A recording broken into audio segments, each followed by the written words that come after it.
Assalamualaikum teman aslam, jumpa lagi bersama saya Adim dan masih tetap membahas seputar gangguan asam lambung, GERD, anxiety, psikomatis. Oke teman-teman, gimana kabar kalian? Semoga kabar kalian dengan keadaan yang semakin membaik, terlepas dari lingkaran gangguan asam lambung, GERD, anxiety, psikomatis.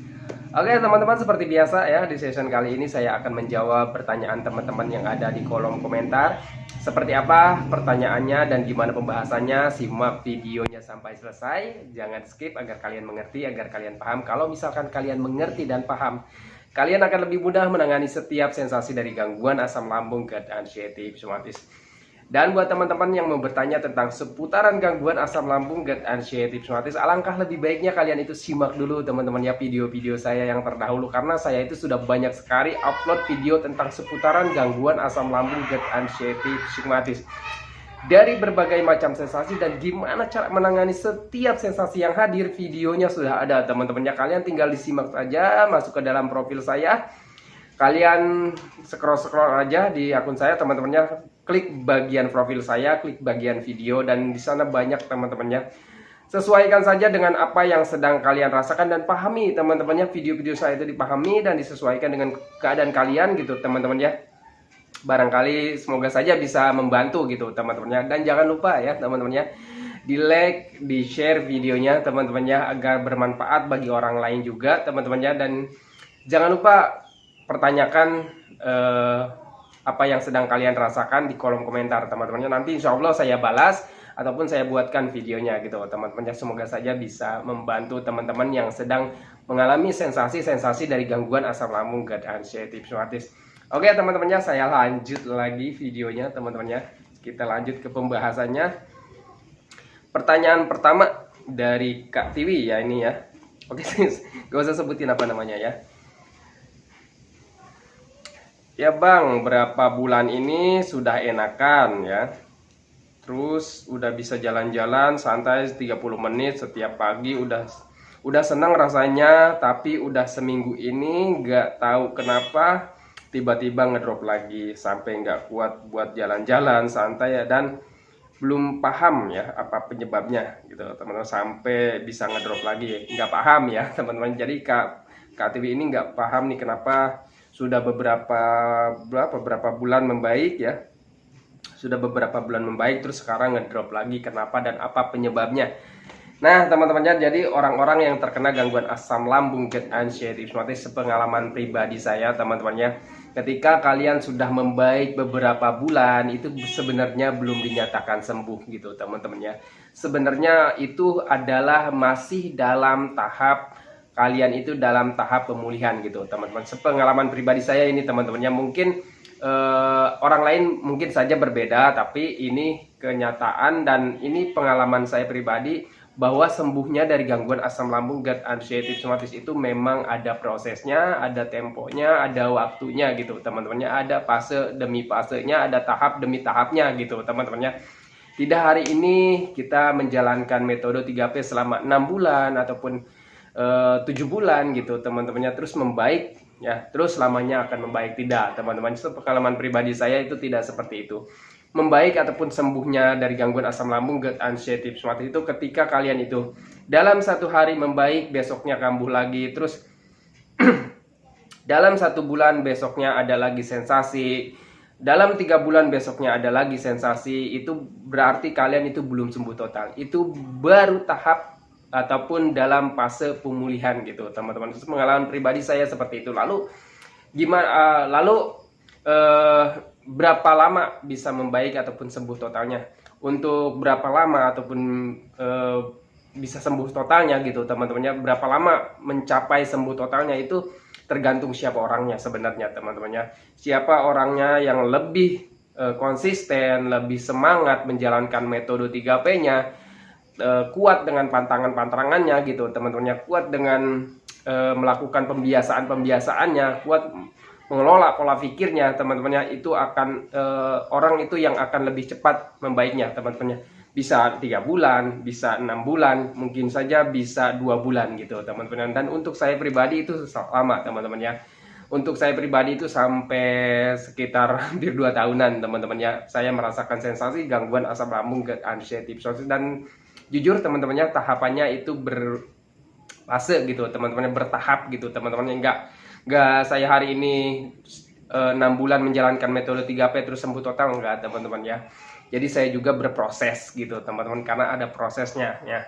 Nah, ini buat Kak Tiwi, saya nggak paham apa penyebabnya sebenarnya. Kalau misalkan Kak Tiwi ini konsisten dengan menjaga pola makannya gitu teman-teman ya, terus menjaga olahraganya, misalkan konsisten seperti itu, terus mungkin saja ya teman-temannya, mungkin saja ada dari pola pikir kita teman-temannya. Pola pikir kita itu kadang terganggu, kadang ada masalah apa gitu teman-teman, karena yang namanya manusia hidup itu tidak bisa lepas dari pemikiran-pemikiran negatif, ataupun tidak bisa lepas dari yang namanya masalah-masalah. Sedangkan untuk gangguan asam lambung itu bisa dipengaruhi oleh pola pikir kita teman-teman. Ketika kita mempunyai masalah dan kita itu dipikirkan dengan secara berlebihan ya teman-teman ya, itu bisa mengganggu ke gangguan asam lambung. Dan ketika gangguan asam lambungnya terganggu oleh pola pikir, dan sudah jelas itu bisa mengganggu proses pemulihan dari gangguan asam lambung GERD anxiety psoriasis. Lalu apakah bisa apakah selamanya akan seperti itu? Tidak teman-teman ya, karena itu hanya, menurut saya, hanya batu kerikil yang harus kita lewati sebenarnya teman-teman ya. Karena memang kehidupan manusia itu memang seperti itu, tidak bisa lepas dari yang namanya problem gitu teman-teman ya. Gak bisa lepas dari yang namanya masalah. Yang namanya kehidupan itu ada saja masalah, sekecil apapun dan gimana pun pasti ada gitu teman-teman. Tetapi itu memang sudah proses hidup manusia gitu teman-teman. Kita hanya berdoa teman-temannya dan berusaha. Nah, tapi kalau misalkan untuk orang yang terkena gangguan asam lambung, belajar cuek dan masa bodoh aja teman-temannya. Gimana belajar cuek dan masa bodoh, Bang? Ini kan masalah gitu kan ya. Ini harus saya selesaikan, ini tidak bisa saya biarkan gitu teman-temannya. Kalian harus mengetahui keadaan kalian dulu teman-temannya. Kalau misalkan keadaan kalian ini dengan sekarang ini teman-temannya, saat terkena gangguan asam lambung anxiety psoriasis, jangan terlalu pusing teman-temannya, jangan terlalu dihiraukan masalahnya. Kenapa? Karena kalian fokus aja dulu dengan kesehatan kalian gitu teman-temannya. Nanti kalau misalkan kalian sudah sehat, sudah kuat teman-temannya, mental kalian sudah menjadi kuat lagi teman-temannya. Karena kita itu terkena dua gangguan teman-temannya, selain medisnya, mental kita juga terkena gangguan gitu teman-temannya. Kalau misalkan kita ada masalah mental kita itu belum kuat teman-temannya, itu nanti kita mudah sekali terprovokasi dan sangat mudah sekali marah gitu teman-temannya. Ketika kita mudah marah, mudah pusing, mudah jengkel gitu teman-teman, terus jadi beban pikiran, itu dapat mengganggu pembaikan dari gangguan asam lambung gitu teman-temannya, menghambat pembaikan gangguan asam lambung GERD anxiety psoriasis. Nah, saran saya kalian itu belajar cuek ya, belajar cuek aja dulu teman-temannya, belajar masa bodoh aja dulu teman-temannya. Kalian belajar egois aja dulu teman-teman, karena serumit apapun masalah kalian itu pasti akan terselesaikan dengan sendirinya. Gimana bisa terselesaikan dengan sendirinya? Biarkan waktu yang akan menjawabnya teman-temannya. Sepengalaman pribadi saya seperti itu teman-temannya. Saya manusia biasa teman-temannya, saya nggak bisa lepas dari yang namanya masalah. Apalagi saya itu orang yang banyak keterbatasannya gitu teman-teman, dari materi teman-temannya, dari ekonomi. Saya itu juga orang yang terbatas gitu teman-temannya. Tetapi saya belajar teman-temannya. Ya sudahlah, saya terima aja keadaan saya seperti ini, gimana saja nanti Allah yang yang mengaturnya gitu teman-temannya. Karena hidup manusia itu sudah diatur yang maha kuasa gitu teman-temannya. Kita pasrahkan saja, kita hanya bisa berdoa, terus ya ikhtiar gitu teman-temannya. Kalau misalkan hasilnya ya pasrahkan saja ke yang maha kuasa begitu teman-teman. Jadi jangan terlalu dijadikan beban pikiran gitu teman-temannya. Nanti malah kalian itu nggak sembuh-sembuh gitu teman-temannya. Jadi lama proses pemulihannya. Jadi belajar cuek, belajar masa bodoh. Intinya kalian sudah berusaha, jangan terlalu berharap dengan hasilnya gitu teman-temannya. Seperti itu saja teman-temannya. Oke ya, kalau misalkan buat Kak Tiwi ya teman-temannya, ini buat Kak Tiwi, kalau misalkan mungkin ada pikiran ya yang mengganjal ataupun apa gitu, belajar cuek dan masa bodoh saja gitu ya, jangan terlalu dipikirkan. Terus kalau misalkan, Bang, saya itu tidak mempunyai masalah, saya enjoy aja gitu teman-teman. Saya itu konsisten dengan 3P-nya, saya menjaga pola makannya dan asupannya, terus juga saya sering olahraga, terus juga saya sudah bisa mengendalikan pola pikir saya sudah bisa cuek dan masa bodoh.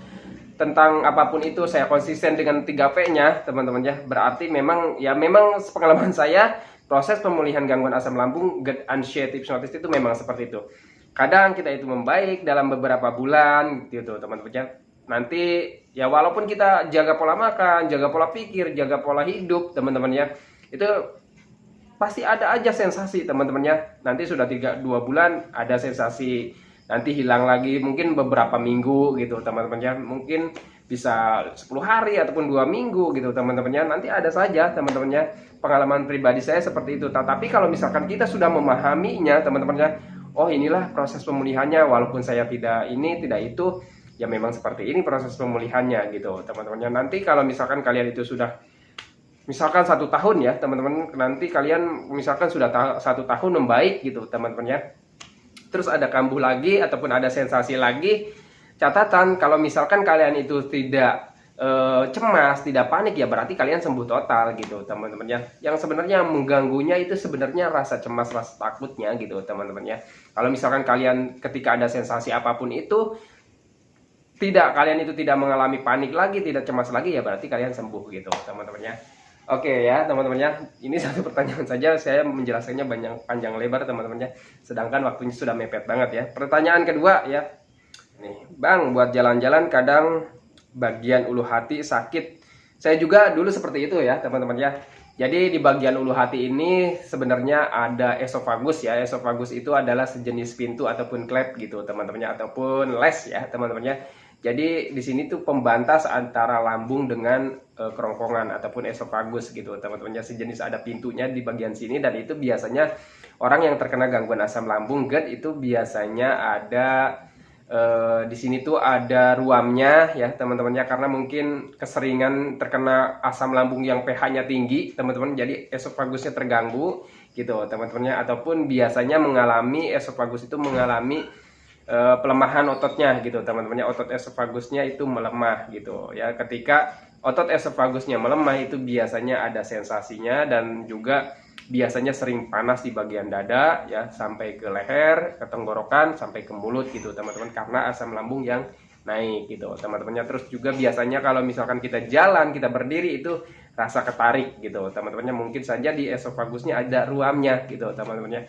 Sepengalaman pribadi saya seperti itu teman-temannya. Dan kalau misalkan kalian penasaran, silahkan kalian melakukan pemeriksaan gitu teman-teman ya, ataupun melakukan endoskopi gitu teman-teman. Terus gimana caranya Bang Adi mengatasinya? Kalian konsisten menjaga pola makannya, menjaga pola hidupnya, menjaga pola pikirnya, hindari makanan-makanan pemicu asam lambung gitu teman-teman ya. Sering minum air hangat pelan-pelan, konsisten jalan-jalannya, latihan jalan-jalannya teman-teman ya, karena untuk jalan-jalan itu bisa membantu mengencangkan otot esofagus teman-teman ya. Pengalaman pribadi saya seperti itu. Ketika saya itu rutin sering jalan-jalan, itu sakit di bagian esofagus ataupun di bagian ulu hati ini itu membaik teman-temannya, membaik dan sembuh gitu teman-temannya. Dan kalau misalkan esofagusnya masih terganggu, itu teman-temannya biasanya itu ditekan begini sakit teman-teman. Jangankan ditekan ya, kita itu berdiri ataupun jalan itu biasanya rasa ketarik gitu teman-teman. Pengalaman pribadi saya seperti itu. Dan untuk penanganannya ya kalian konsisten menjaga pola makannya teman-temannya, menjaga pola hidupnya gitu ya. Terus juga sering jalan-jalan ya teman-temannya, menjaga pola pikirnya, jadi agar supaya cepat membaiknya dari gangguan sakit di ulu hatinya gitu teman-temannya. Biasanya ada ruam ya teman-temannya, kalau misalkan kalian itu rasa sakit ataupun perih ataupun panas di bagian esofagusnya, biasanya itu ada ruam gitu teman-teman ya. Dan ruam itu biasanya dari gangguan asam lambungnya yang sering naik gitu teman-temannya, sehingga mengakibatkan ruam gitu teman-temannya. Karena asam lambung kita itu, orang yang terkena gangguan asam lambung itu biasanya asam lambungnya itu lebih tinggi ataupun lebih banyak, ataupun lebih tinggi pH-nya gitu teman-temannya. Pengalaman saya itu, kalau misalkan saya dulu tanya itu ke dokter, gangguan asam lambung itu seperti apa dok, biasanya asam lambungnya itu katanya pH-nya lebih tinggi dari biasanya gitu teman-temannya. Sepengalaman pribadi saya seperti itu. Dan saya juga waktu itu bawel ya orangnya teman-temannya. Pas diperiksa itu, dicek oleh dokter itu, biasanya saya tuh sering banget nanya-nanya gitu teman-temannya. Bahkan dokternya itu sampai marah gitu teman-temannya, karena saking bawelnya, karena jiwa kepo orang-orang yang terkena gangguan asam itu sangat tinggi gitu teman-temannya. Oke teman-temannya, jadi videonya seperti itu saja, tapi masih banyak ini teman-temannya pertanyaannya. Tapi waktunya itu sudah mau maghrib ya teman-teman. Mungkin satu pertanyaan lagi bisa ya. Jadi konsisten aja menjaga pola makannya ya. Terus sering minum air hangat pelan-pelan. Terus juga konsisten dengan sering jalan-jalannya. Terus kadang sakit di bagian tulang rusuk ya. Di bagian tulang rusuk saya juga mengalami dulu teman-teman ya. Mungkin saja itu tadi teman-temannya, mungkin saja di bagian lambung kita itu ada peruaman ya. Nggak apa-apa teman-teman, jangan panik ya. Ketika saya katakan seperti itu ataupun kalian sudah melakukan endoskopi, teman-temannya pemeriksaan, itu kalau misalkan kalian dinyatakan ada ruam di lambungnya ataupun ada luka di lambungnya oleh dokter, gak apa-apa teman-teman, ini kalian jangan takut, jangan panik, jangan cemas ya teman-temannya, karena itu semua akan sembuh teman-temannya, akan membaik. Karena walaupun saya tidak melakukan endoskopi teman-temannya, ada teman saya yang melakukannya dan sensasinya sama dengan saya teman-temannya. Ya sudah, karena saya itu takut dulu kena endoskopi, jadi saya menyamakan saja gitu teman-teman, membandingkan saja, menyamakan saja dengan teman saya yang sensasinya sama tetapi beliau itu melakukan endoskopi gitu teman-teman. Ya sudah, saya itu menjadikan teman saya itu patokan. Jadi saya sharing nih sama teman saya, teman-temannya, lu sakitnya di sini gak, begini gak, begitu gak gitu teman-teman. Dan alhamdulillahnya sensasinya sama dengan teman saya yang sudah melakukan endoskopi dan beliau juga sembuh ya, alhamdulillah. Saya juga ikut sembuh teman-temannya, karena saya juga mengikuti pola hidupnya gitu teman-temannya.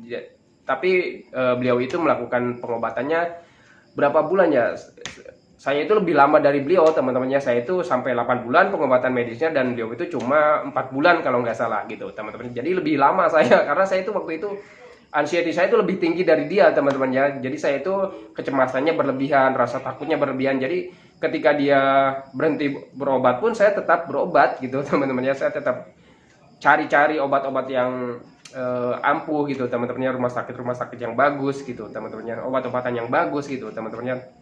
Tetapi dia enggak gitu teman-teman. Dan buat kalian yang mengalami sensasi di bagian tulang rusuk kiri ataupun kanan teman-temannya, sebenarnya itu biasanya pergerakan gas teman-temannya, pergerakan gas yang sangat besar dan pencernaan kita itu masih sensitif ya teman-temannya, masih ada gangguan. Alhasil pergerakannya terlalu besar ataupun gasnya terlalu besar, terlalu banyak di bagian lambung kita ataupun di bagian usus kita, dan itu biasanya rasa mengganjal ke bagian rusuk gitu teman-temannya. Kadang rusuk kiri, kadang rusuk kanan gitu teman-temannya. Biasanya seperti itu. Jadi gimana penanganannya kalau misalkan di gasnya banyak di bagian lambung nih teman-temannya? Kalian itu bantu saja minum air hangat pelan-pelan minimal 8 gelas setiap hari gitu teman-temannya. Minum air hangat terus gitu teman-temannya. Terus yang keduanya, biasanya kalian itu pengalaman saya biasanya itu bisa reda dengan dibantu dengan dikompres oleh air hangat yang dimasukkan ke botol kaca gitu teman-teman ya. Ini ngomongnya udah agak gugup teman-teman ya, karena ini udah mepet banget waktunya teman-teman ya. Oke lah, seperti itu saja teman-teman, daripada saya ngomongnya makin belepotan karena ini sudah mendekati waktu maghrib teman-teman ya. Oke, videonya seperti itu saja teman-temannya, semoga bisa bermanfaat bagi teman-teman ya, minimal sebagai patokan ya, ataupun minimal hanya sebagai teman saja teman-temannya saat kalian mengalami sensasi gangguan asam lambung GERD anxiety psoriasis. Jangan takut teman-temannya, jangan terlalu cemas berlebihan, kalian itu akan sembuh kok ya teman-temannya.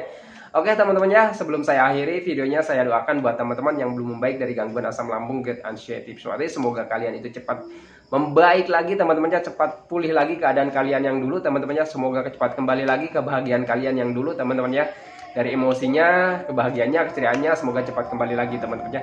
Dan jangan lupa teman-temannya juga doakan saya agar saya itu tetap sehat, tetap kuat, tetap ceria, agar tetap bisa menemani kalian yang belum membaik dari gangguan asam lambung GERD anxiety psoriasis. Oke teman-teman, saya akhiri videonya. Assalamualaikum warahmatullahi wabarakatuh.